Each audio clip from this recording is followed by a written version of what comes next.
আজ থেকে অন্তর্বর্তী সরকারের প্রধান কাজ গ্রহণযোগ্য নির্বাচন আয়োজন জানালেন প্রেস সচিব। উপদেষ্টা পরিষদের বৈঠক অনুষ্ঠিত। ফেব্রুয়ারিতে নির্বাচন সামনে রেখে কমিশনের জোর প্রস্তুতি। আচরণবিধি নিয়ে আজ আসতে পারে সিদ্ধান্ত। সরকারকে ইসির চিঠি প্রদান। ভোটে যেতে এখনো জোট গঠনের সিদ্ধান্ত নেয়নি বিএনপি। ব্রিফিংয়ে সালাউদ্দিন আহমেদ, নির্বাচিত সরকার এলে স্বচ্ছতা আসবে আশা রিজভীর। গণভ্যুত্থানে আশুলিয়ায় লাশ পোড়ানোর মামলায় অভিযোগ গঠনে রাষ্ট্রপক্ষের শুনানি। 1 বছর পর মর্গ থেকে আঞ্জুমানে 6 অজ্ঞাত মরদেহ হস্তান্তর। দুদকের মামলায় গ্রেপ্তার রোকেয়া বিশ্ববিদ্যালয়ের সাবেক ভিসি কলিমুল্লাহ। সন্ত্রাস বিরোধী মামলায় 5 দিনের রিমান্ডে মেজর সাদিকের স্ত্রী।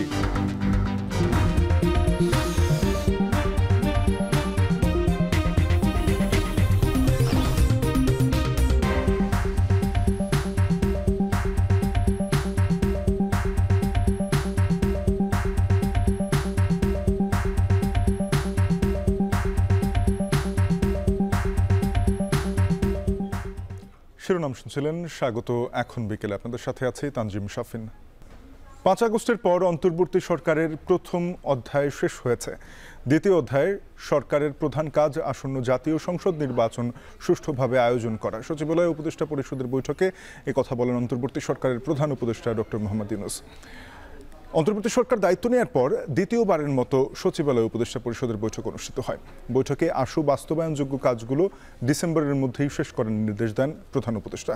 বৈঠক শেষে প্রেস সচিব জানান, সরকার গঠনের পর 315টি সিদ্ধান্ত নেওয়া হয়েছে। এর মধ্যে 247টি বাস্তবায়ন হয়েছে। সিদ্ধান্ত বাস্তবায়নের হার 78%, যা এখন পর্যন্ত সর্বোচ্চ।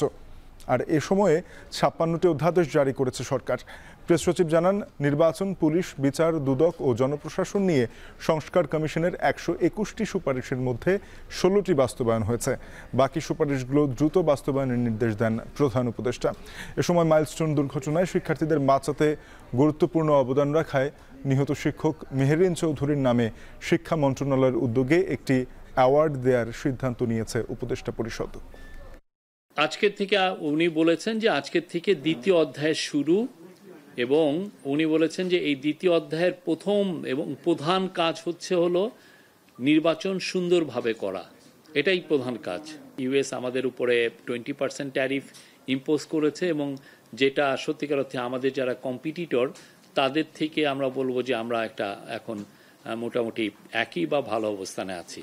31শে জুলাই 2025 পর্যন্ত 315টি সিদ্ধান্ত নেন এটা কাউন্সিল অফ অ্যাডভাইজার বা ক্যাবিনেট।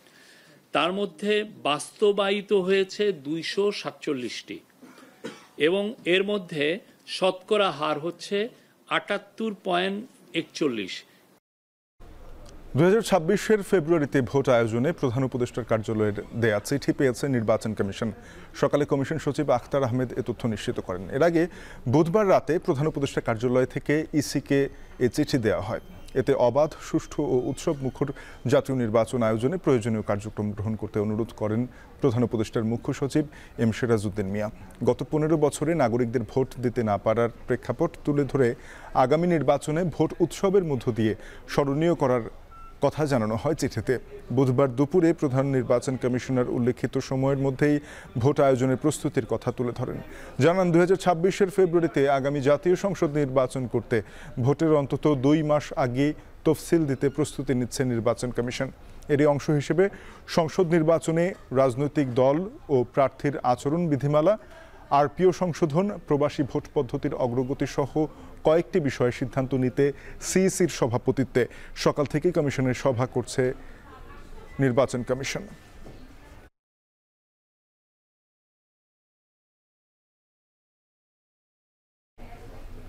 জাতীয় নির্বাচন ঘিরে রাজনৈতিক দল ও প্রার্থীর আচরণ বিধিমালা সহ কয়েকটি বিষয়ে সিদ্ধান্ত নিতে ইসির 9ম কমিশন সভা চলছে। সেখানে আছেন সহকর্মী মিয়া আমিরুল, যুক্ত হব তার সাথে। আমিরুল, দীর্ঘ সময় ধরে বৈঠক চলছে, আলোচনায় কোন কোন বিষয়ে অগ্রগতি হয়েছে জানা গেছে কিনা?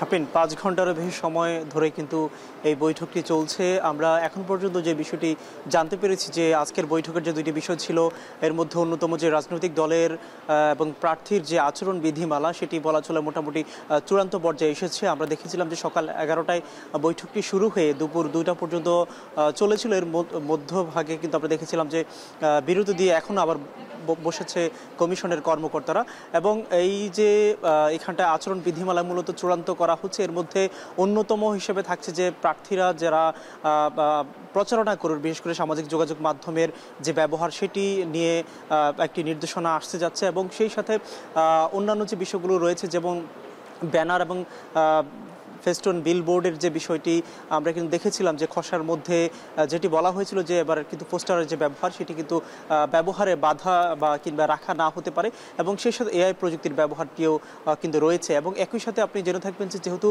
সংসদ নির্বাচনের যে তথ্যগুলো মূলত গণমাধ্যমের মধ্য দিয়ে আসে, এখানটায় কিন্তু গণমাধ্যম নীতিমালা নিয়েও একটি কথা রয়েছে যে আসলে গণমাধ্যম কর্মীরা যে ভোট অনুষ্ঠিত হবে তখন আসলে তারা কিভাবে সংবাদটা তারা কাভার করবে সেখানটা কিন্তু বলা হয়েছিল যে 10 মিনিটের বেশি একটি কেন্দ্রে থাকা যাবে না কিংবা অন্যান্য যে বিভিন্ন ধরনের বাধ্যবাধকতাগুলো রাখা হয়েছিল এবং সেই সাথে 2 জনের বেশি গণমাধ্যম কর্মী একসাথে প্রবেশ করতে পারবে না কিংবা তাদের যে বিভিন্ন বিষয়গুলো কিন্তু রয়েছে এখানটায় কিন্তু একটি কথা আসতে পারে, যেমনটি কিন্তু প্রধান নির্বাচন কমিশনার কালকে সংবাদ ব্রিফিংয়ের মধ্য দিয়ে তিনি জানিয়েছিলেন যে আসলে গণমাধ্যম কর্মীদের বিষয়টিও তিনি ভালোভাবে দেখছেন। একই সাথে আপনি জেনে থাকবেন যে যেহেতু ভোটের সময়ে একটি বিষয় থাকে যে আসলে বিভিন্ন জায়গায় যাতায়াতের ক্ষেত্রে যে একটি বিষয় থাকে সেখানটায় মোটরসাইকেলের ব্যবহার কতটুকু থাকবে কিংবা কোন কোন স্তরের কর্মকর্তারা বা কাদের জন্য থাকবে সেটিও কিন্তু একটি নির্দেশনা আসতে পারে এবং একই সাথে বিভিন্ন ধরনের যে আইনি বিষয়গুলো রয়েছে সেই বিষয়গুলো তো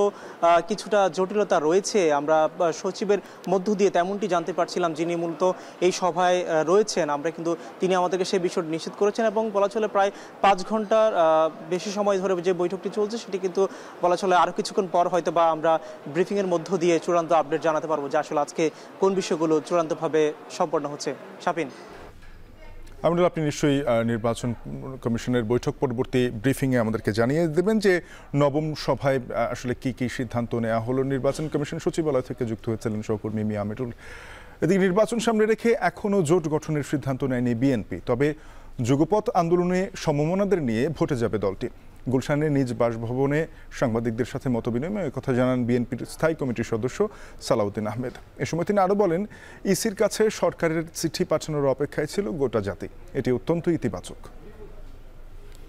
অনুষ্ঠানের জন্য আগামী 2026-এর ফেব্রুয়ারির প্রথমার্ধে রোজার আগে যে চিঠি পাঠিয়েছে, এই চিঠিটা হলো গত 1 বছরের মধ্যে সবচাইতে গুরুত্বপূর্ণ পদক্ষেপ।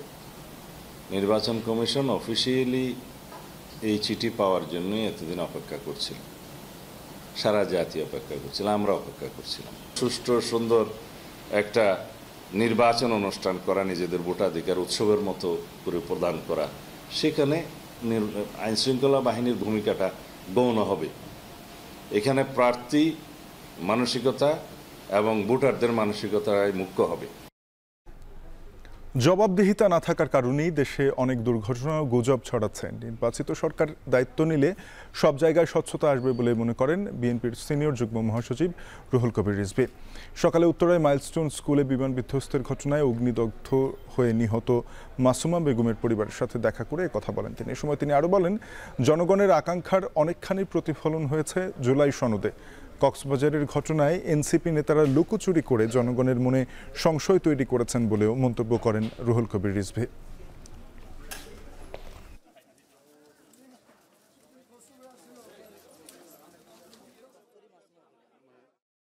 এনসিপির কিছু নেতৃবৃন্দ কক্সবাজারে গিয়েছেন, আপনারা যেতেই পারেন, অসুবিধা কিছু নয়। সেখানে যদি কোনো কূটনীতিকের সাথে আপনাদের সাথে আলাপ আলোচনা যদি হওয়ার যদি প্রোগ্রাম থাকে সেটা হতেই পারে, কিন্তু মানুষের সংশয় হচ্ছে, সন্দেহ হচ্ছে যে লুকোচুরি কেন। আজকে কি বলে যে এই হোটেলে আছি, তারপরের দিন আবার কিছু সংবাদপত্রে কিছু কথা উঠলো, তারপরের দিন আবার হোটেল পরিবর্তন করা, আবার আরেক জায়গায় হয়, এইটাই মানুষ সন্দেহ করে। এটা করবেন কেন? আশুলিয়ায় ৬ যুবকের মরদেহ পুড়িয়ে ফেলা সহ ৭ জনকে হত্যার দায়ে সাবেক এমপি সাইফুল ইসলাম, পুলিশের একাধিক কর্মকর্তা সহ ১৬ জন আসামির বিরুদ্ধে আনুষ্ঠানিক অভিযোগ গঠনের উপর রাষ্ট্রপক্ষের শুনানি শেষ। এ ঘটনায় গ্রেপ্তার ৮ পুলিশ কর্মকর্তার উপস্থিতিতে নারকীয় সেই ঘটনার বিস্তারিত বর্ণনা ট্রাইব্যুনালে তুলে ধরে প্রসিকিউশন। এদিকে রামপুরায় ২ জনকে হত্যাসহ কার্নিশে ঝুলে থাকা ব্যক্তিকে গুলির মামলায় ৫ আসামির বিরুদ্ধে আনুষ্ঠানিক অভিযোগপত্র দাখিল করা হয়েছে। বিস্তারিত থাকছে জাহিদ হাসানের প্রতিবেদনে। ২৪-এর ৫ আগস্ট আশুলিয়া থানায় ৬ যুবককে গুলি করে হত্যার পর মরদেহ পুড়িয়ে দেয়া হয়। তার আগের দিন ৪ আগস্ট আশুলিয়া থানার সামনে আরও একজনকে গুলি করে হত্যা করা হয়। মামলার অভিযোগে বলা হয় ৬ জনের মধ্যে একজন জীবিত ছিল, তাকেও পুড়িয়ে মারা হয়েছে। এই দৃশ্য সামাজিক যোগাযোগ মাধ্যমে ছড়িয়ে পড়ে। জড়িতদের বিচারের জন্য আন্তর্জাতিক অপরাধ ট্রাইব্যুনালে মামলা দায়ের করা হয়। আশুলিয়ায় ৭ জনকে হত্যার অভিযোগে সাবেক এমপি সাইফুল ইসলাম ও ঢাকা জেলার তৎকালীন অতিরিক্ত পুলিশ সুপার আবদুল্লাহিল কাফি, শাহিদুর রহমান, ওসি শাহেদ সহ ১৬ জনকে আসামি করে চূড়ান্ত অভিযোগপত্র দাখিল করা হয়। বৃহস্পতিবার বিচারপতি নজরুল ইসলাম চৌধুরীর নেতৃত্বে ৩ সদস্যের ট্রাইব্যুনালে অভিযোগ গঠনের পর শুনানি হয়।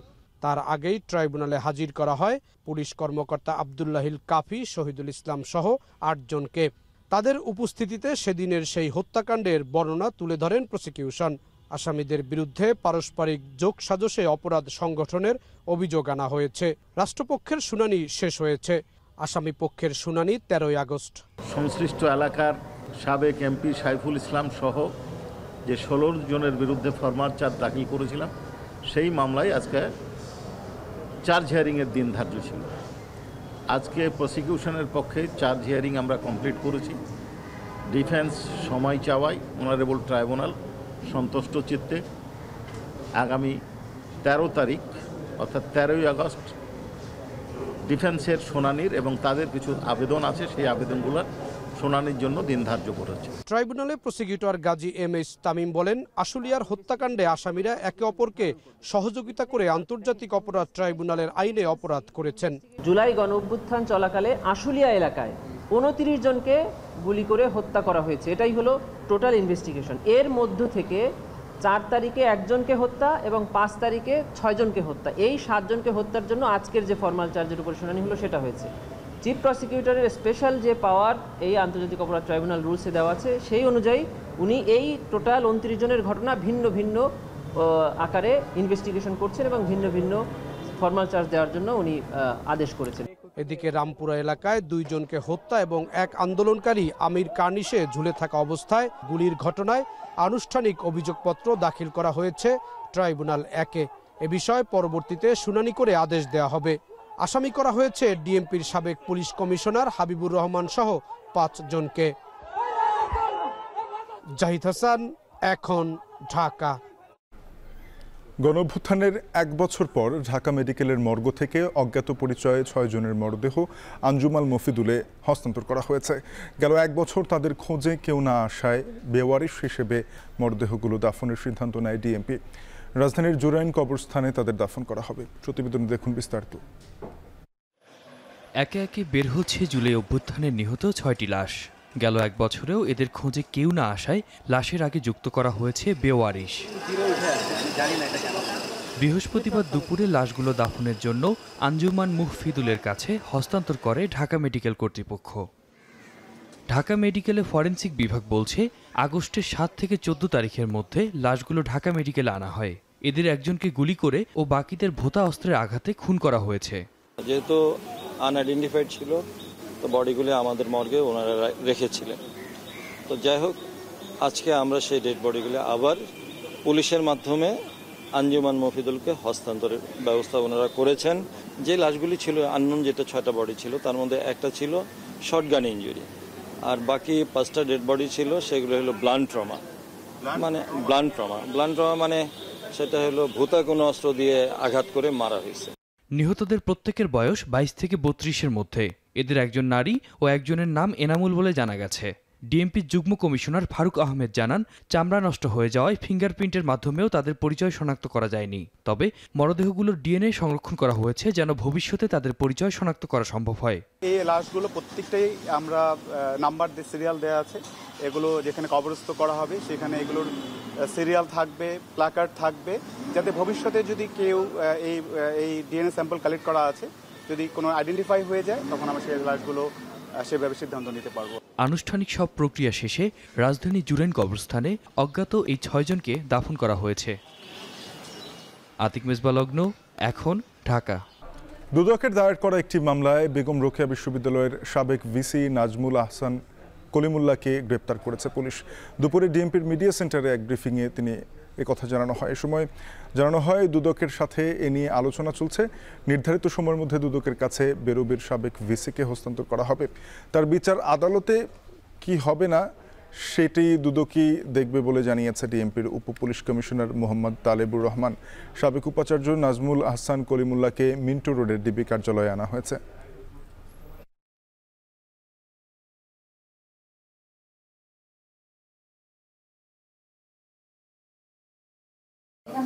এটা যারা তদন্ত করছে তার বিরুদ্ধে মামলা, তাদের বিরুদ্ধে যে মামলা রয়েছে মামলা তদন্তকারী কর্তৃপক্ষ বলতে।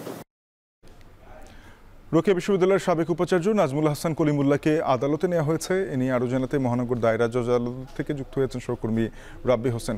রাব্বি, জানাবেন যে সাবেক ভিসি কলিমুল্লাহকে রিমান্ডে নেওয়ার জন্য আবেদন করেছে কিনা পুলিশ? শাফিন, এখনো পর্যন্ত তাকে রিমান্ডে নেওয়ার আবেদন করা হয়নি এবং এই যে বেগম রোকেয়া বিশ্ববিদ্যালয়ের সাবেক যে উপাচার্য নাজমুল আহসান কলিমুল্লাহকে মূলত বিশ্ববিদ্যালয়ের উন্নয়ন প্রকল্পে 4 কোটি টাকা দুর্নীতির অভিযোগেই তার নামে এই মামলাটি করা হয়েছে।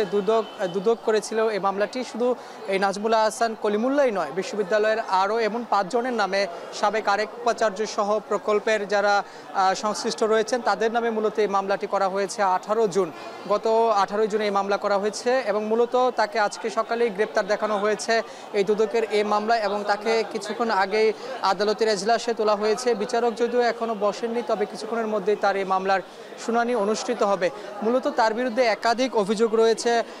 বিশ্ববিদ্যালয়ের প্রকল্পতে আর্থিক অনিয়ম, স্বজনপ্রীতি ছাড়াও বিভিন্ন সময় তিনি একসময় সমালোচিত ছিলেন বিশ্ববিদ্যালয়ের এবং নিজ বিশ্ববিদ্যালয়ের শিক্ষকদের দ্বারাও তিনি একসময় অবাঞ্ছিত ছিলেন বিশ্ববিদ্যালয়ে এবং গভীর রাতে ক্লাস করা সহ নানা কর্মকাণ্ডের কারণে তিনি সমালোচনা কুড়িয়েছেন এক সময়।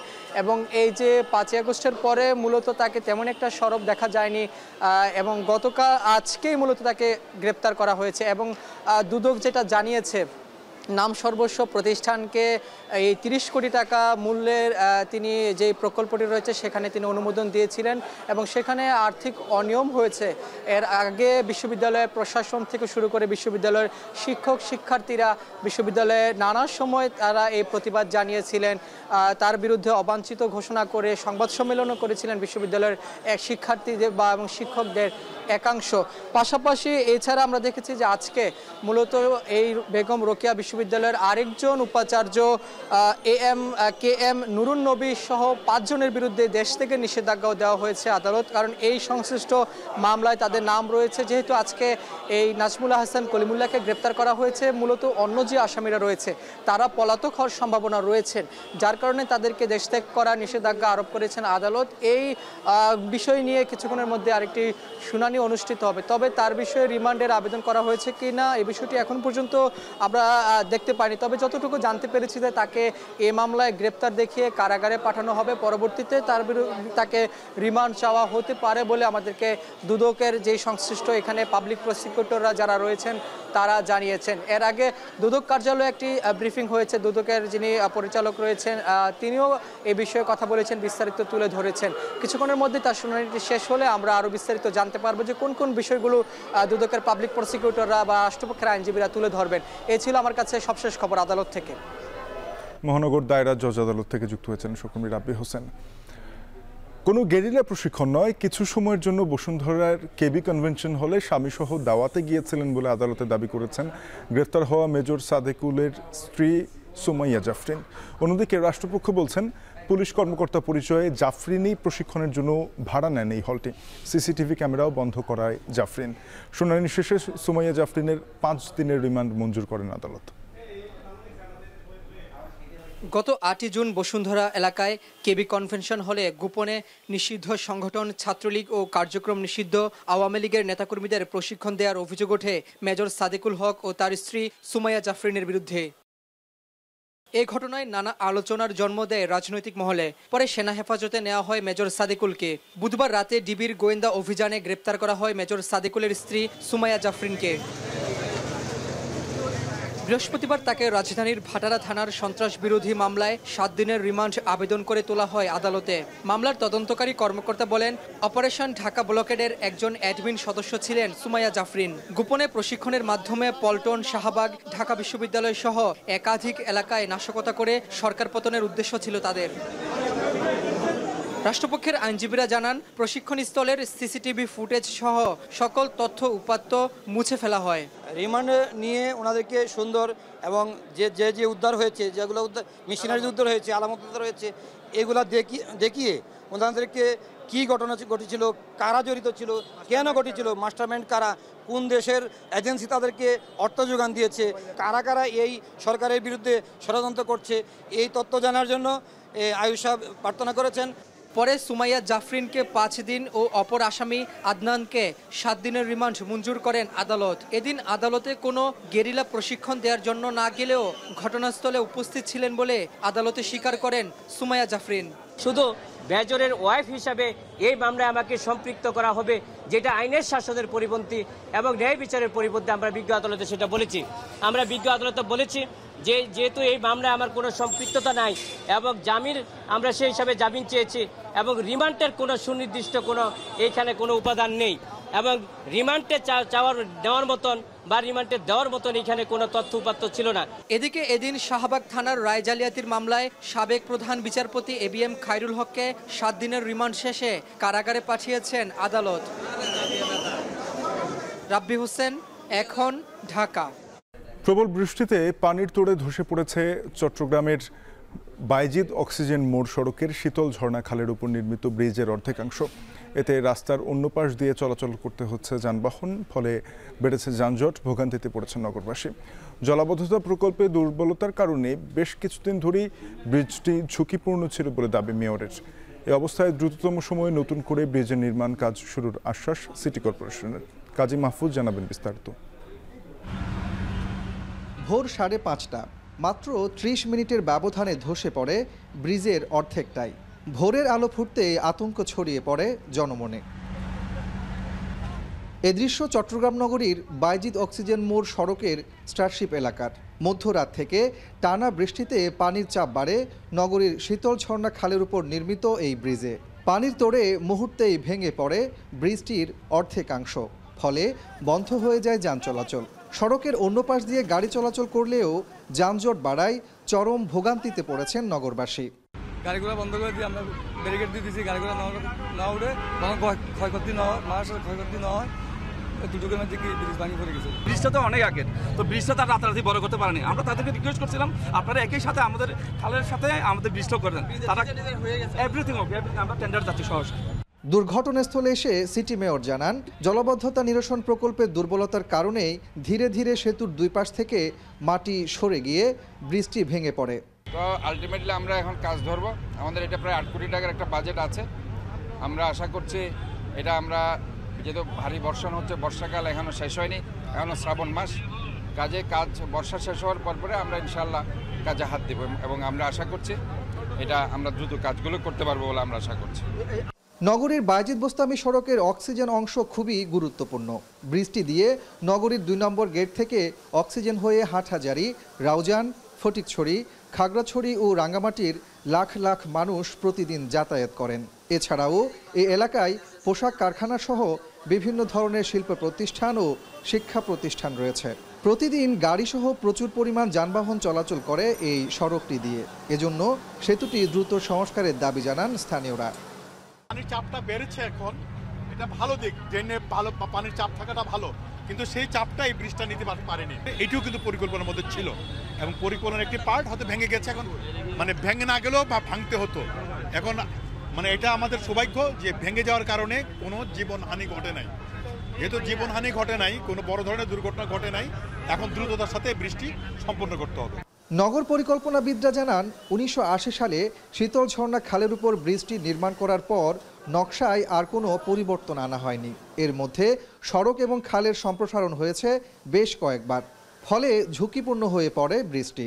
গাড়ি যেতেছে না, কিছুটা দেখতেছেন না, ভেঙে গেছে, গোটাটাই তো ভেঙে গেছে।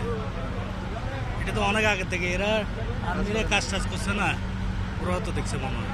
আজকে সকাল থেকে এখানে যানজট লেগে আছে, মানুষের চলতি পথে আজকে খুব ভোগান্তি হচ্ছে আর কি। তো যদি কাজটা অতি দ্রুত হয়ে যায় তাহলে মানুষের ভোগান্তিটা শেষ হবে। এদিকে যত দ্রুত সম্ভব সিটি কর্পোরেশন ব্রিজটি নতুনভাবে তৈরির কাজ শুরু করবে বলে আশ্বাস দিয়েছেন সিটি মেয়র। তবে নির্মাণ কাজ শেষ করতে 1 বছর সময় লাগতে পারে বলেও জানান তিনি। কাজী মাহফুজ, এখন চট্টগ্রাম। বৃষ্টি ও উজানের ঢলে কাপ্তাই হ্রদের পানি বৃদ্ধি অব্যাহত রয়েছে। চতুর্থ দফায় জলকপাট খোলার পরেও প্লাবিত হচ্ছে নিম্নাঞ্চল। পানিবন্দী হয়ে পড়েছে অন্তত 20 থেকে 25 হাজার মানুষ।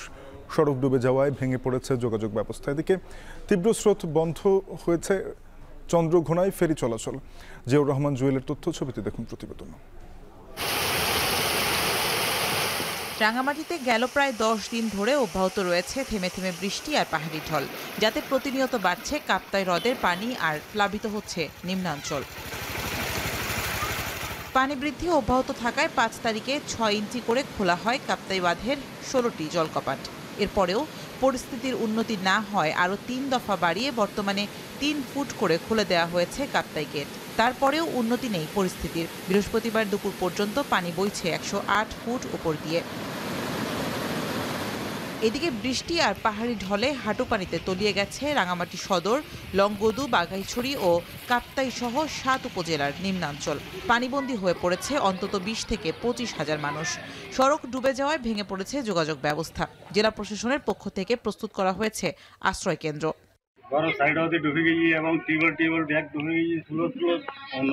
বাচ্চা কাচ্চা স্কুল যাইতে পারে না, মাদ্রাসা যাইতে পারে না, নদী রাস্তা ডুবে গেছে, তারপরে আসা যাওয়া অনেক বিপরীত হয়ে যাচ্ছে। লংগদু উপজেলা যারা ঘর বাড়ি রাস্তাঘাট ডুবে গিয়েছে, উন্নয়ন বোর্ডকে অনুরোধ করছি যে পানিটা যাতে দ্রুত কমায় দেয়। পানির লেভেল ক্রমান্বয়ে বাড়তেছে। পানির লেভেল রিজার্ভারে 109 ফিট রাখার জন্য পরবর্তীতে পানি লেভেল যদি আরও বেড়ে যায় তাহলে সেই ক্ষেত্রে আমরা স্পিলের 16টি গেটের ওপেনিংটা পরবর্তীতে বাড়ানো হবে। এদিকে জলকপাট খোলায় তীব্র স্রোতে বৃহস্পতিবার সকাল থেকে বন্ধ হয়ে গেছে রাঙামাটি বান্দরবান সড়কের চন্দ্রঘোনা ফেরি চলাচল। এখন রাঙামাটি। হযরত শাহজালাল আন্তর্জাতিক বিমানবন্দর ও তেজগাঁও পুরাতন বিমানবন্দরের আশপাশে নো ফ্লাই জোনে গত 10 বছরে অনুমতি ছাড়া অন্তত 263টি উঁচু ভবন নির্মিত হয়েছে বলে জানিয়েছেন বেসামরিক বিমান চলাচল কর্তৃপক্ষের chairman air vice marshal Mohammad Mostafa Mahmud Siddique. সকালে হযরত শাহজালাল আন্তর্জাতিক বিমানবন্দরে বেবিচক আয়োজিত একটি অনুষ্ঠানে তিনি কথা বলেন। এ ব্যাপারে রাজুককে অবহিত করা হয়েছে বলেও জানিয়েছেন তিনি। বানাচ্ছে অনেকে সেই নিয়মটা মানছে না। আমার এরকম বিশাল বড় একটা লিস্ট আছে, কোন কোন বিল্ডিং কত দাগের, কোন এলাকায় কত উচ্চতা বেশি, পুরো জিনিসটা আমার একটা জরিপ করা আছে। সেই লিস্টটার সংখ্যাটা আমি বললাম না, ধরে রাখতে পারেন সংখ্যা আপনার 3 শতাধিকের কাছাকাছি।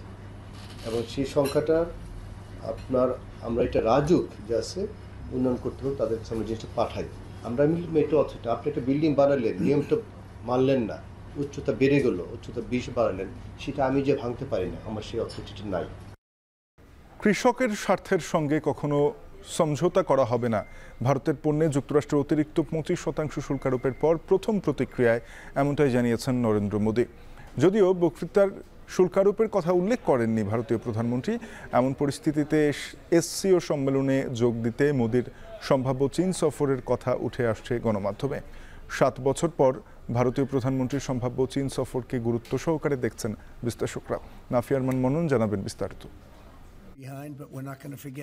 ভারতের পণ্যে দ্বিতীয় দফায় 25% শুল্ক আরোপের পর শুল্ক পৌঁছেছে 50%। দ্বিতীয় মেয়াদে ক্ষমতা গ্রহণের পর যুক্তরাষ্ট্রের সর্বোচ্চ শুল্ক আরোপিত দেশের তালিকায় ব্রাজিলের সঙ্গে শীর্ষস্থান ধরে রাখল ভারত। এককালের বন্ধু ট্রাম্পের এমন কঠোর পদক্ষেপ মেনে নিতে পারেননি মোদি। তাই শুল্ক আরোপের পর প্রথম প্রতিক্রিয়ায় ক্ষোভ ঝরল ভারতের সরকার প্রধানের কণ্ঠে। প্রধানমন্ত্রীর দাবি, ভারত সরকারের সর্বোচ্চ অগ্রাধিকার কৃষকের স্বার্থ, তাদের স্বার্থের সঙ্গে কখনো সমঝোতা করা হবে না। যদিও মার্কিন শুল্কের কথা উল্লেখ করেননি মোদি। हमारे लिए अपने किसानों का हित सर्वोच्च प्राथमिकता है। भारत अपने किसानों के, पशुपालकों के और मछुआरे भाई बहनों के हितों के साथ कभी भी समझौता नहीं करेगा। और मैं जानता हूं व्यक्तिगत रूप से मुझे बहुत बड़ी कीमत चुकानी पड़ेगी, लेकिन मैं इसके लिए तैयार हूं। এমন অবস্থায় যুক্তরাষ্ট্র ভারত বৈরিতায় নতুন করে আলোচনায় উঠে এসেছে চীন। ভারতের ওপর নতুন শুল্ক আরোপের কিছুক্ষণের মধ্যেই আন্তর্জাতিক গণমাধ্যমে উঠে আসে মোদির আসন্ন চীন সফরের প্রসঙ্গ। সরকারের সূত্র বলছে, আগামী 31 আগস্ট সাংহাই কোঅপারেশন অর্গানাইজেশনের সম্মেলনে অংশ নিতে তিয়ানজিন যাবেন নরেন্দ্র মোদি। 2 দিনের সফরে মোদির সঙ্গে শি জিনপিংয়ের বৈঠকের সম্ভাবনা রয়েছে। 2020 সালে গালওয়ান উপত্যকায় ভারত ও চীনের সেনারা রক্তক্ষয়ী সংঘর্ষে জড়ায়। এরপর থেকে দুদেশের সম্পর্কে ভর করে শীতলতা। তাই 7 বছর পর মোদির সম্ভাব্য চীন সফরকে গুরুত্ব সহকারে দেখছেন বিশ্লেষকরা। কারণ প্রতিদ্বন্দ্বী চীনের সঙ্গে ভারতের হাত মেলানো যুক্তরাষ্ট্রের জন্য কড়া বার্তা হিসেবে কাজ করবে। What Mr. Trump has done is that he has pushed Mr. Modi to go for that meeting, and maybe it will send out a message, because it is not that we are going to overtly enhance our partnership and friendship with China, but it sends out a message to Mr. Trump, to the United States. 1990-এর দশকে পরমাণু শক্তিধর রাষ্ট্রের তালিকায় নাম লেখায় ভারত, যা মেনে নিতে না পেরে নয়াদিল্লির ওপর নিষেধাজ্ঞা আরোপ করে ওয়াশিংটন। 2001 সালে নিষেধাজ্ঞা প্রত্যাহারের পর থেকে পরবর্তী 2.5 দশকে দুই দেশের সম্পর্ক পৌঁছায় নতুন উচ্চতায়। ভারতীয় পণ্যে যুক্তরাষ্ট্রের শুল্ক আরোপ ইস্যুতে বৃহস্পতিবার পার্লামেন্টের উচ্চকক্ষ লোকসভায় বিতর্ক করবেন আইন প্রণেতারা। নাফি আরমান মনন, এখন বিশ্ব। এবারে খেলার প্রসঙ্গ। ফিফা র্যাঙ্কিংয়ে নিজেদের ইতিহাসের সর্বোচ্চ অবস্থান 104 নম্বরে উঠে এসেছে বাংলাদেশ নারী দল। 1 লাফে 24 ধাপ এগিয়েছে আফইদা ঋতুপর্ণারা। প্রথমবারের মতো এএফসি এশিয়ান কাপের চূড়ান্ত প্রতিযোগিতায় জায়গা করে নেয় এই উন্নতি বাংলাদেশ নারী দলের। বিস্তারিত আরও থাকছে ফারহান ইহসানের প্রতিবেদনে। আকাশের মতো বাধাহীন মোরা মরুসঞ্চর বেদুইন, বন্ধনহীন জন্মস্বাধীন চিত্তমুক্ত শতদল। বাংলাদেশ নারী ফুটবল দল যেন বাধাহীন নির্ভীক যোদ্ধা।